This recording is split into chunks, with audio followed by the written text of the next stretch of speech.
تختی نمبر 12 مشق جزم سکون۔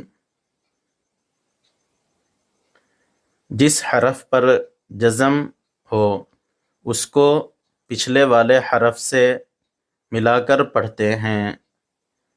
جزم والے حرف کو ساکن کہتے ہیں۔ حمزہ ساکنہ کے پڑھنے میں جھٹکا ہوتا ہے۔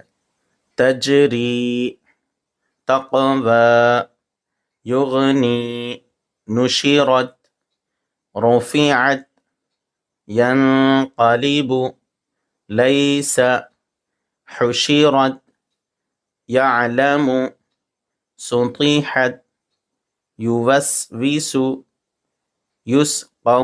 تختی نمبر 12 مشق جزم سکون۔ جس حرف